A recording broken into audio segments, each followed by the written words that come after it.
Assalamualaikum warahmatullahi wabarakatuh. Nama saya Jenny Budiarti dengan NPM 224111163 dari kelas manajemen 22C.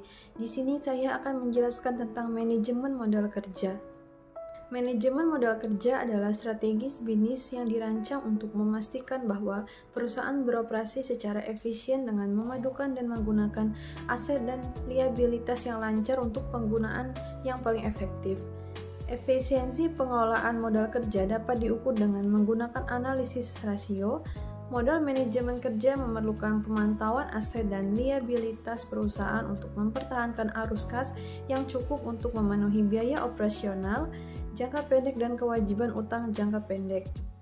Pengelola modal kerja terutama mencakup pengelolaan piutang, hutang, investasi, dan uang tunai. Manajemen modal kerja meliputi pelacakan berbagai rasio termasuk rasio modal kerja, rasio pengumpulan, dan rasio persediaan.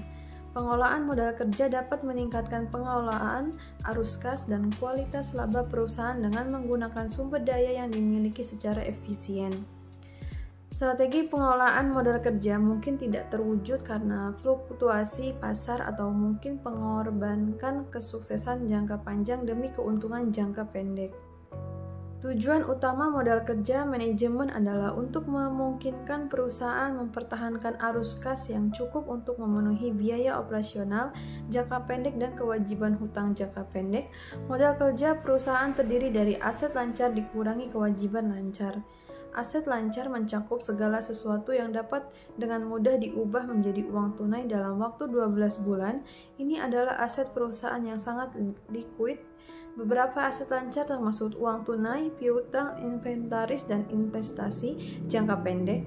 Kewajiban lancar adalah kewajiban yang jatuh tempo dalam 12 bulan berikutnya. Ini termasuk biaya operasional dan bagian pembayaran utang jangka pendek saat ini. Komponen utama pengelolaan modal kerja akun neraca tertentu lebih penting ketika mempertimbangkan pengelolaan modal kerja.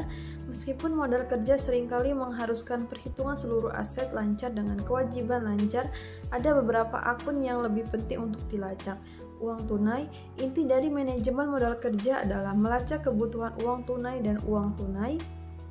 Hal ini melibatkan pengelolaan arus kas perusahaan dengan mencatat kebutuhan, menjaga saldo kas, dan mengoptimalkan arus kas masuk dan keluar untuk memastikan bahwa perusahaan memiliki cukup uang tunai untuk memenuhi kewajibannya.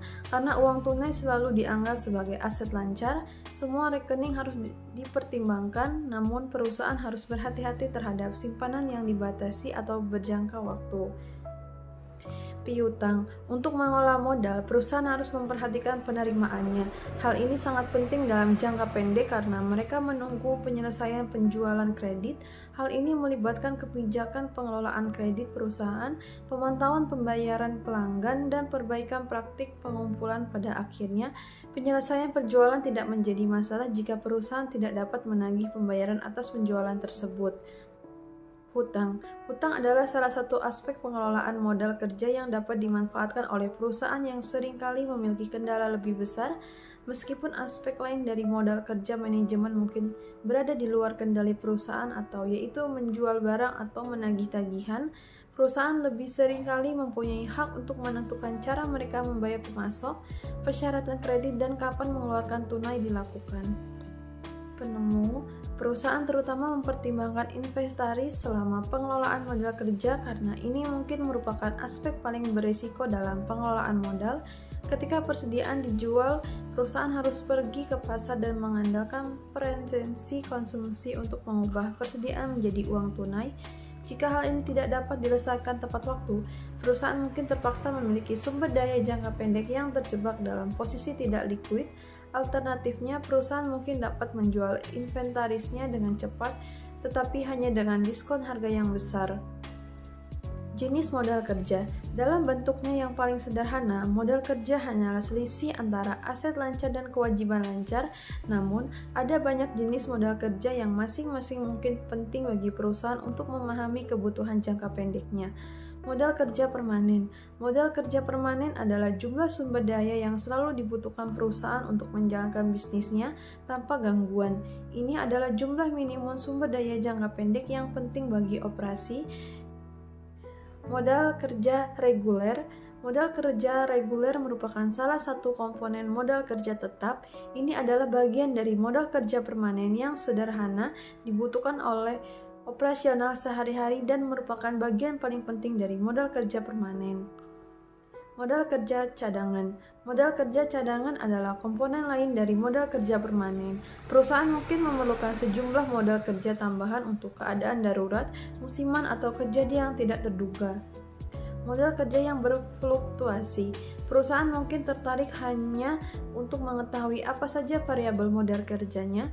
Misalnya, perusahaan mungkin memiliki untuk membayar persediaan karena ini merupakan variabel biaya. Modal kerja bruto. Modal kerja kotor hanyalah jumlah total aset lancar sesuai bisnis sebelum mempertimbangkan kewajiban jangka pendek. Dan modal kerja bersih adalah selisih antara aset lancar dan kewajiban lancar. Sekian presentasi dari saya akhiri. Wassalamualaikum warahmatullahi wabarakatuh.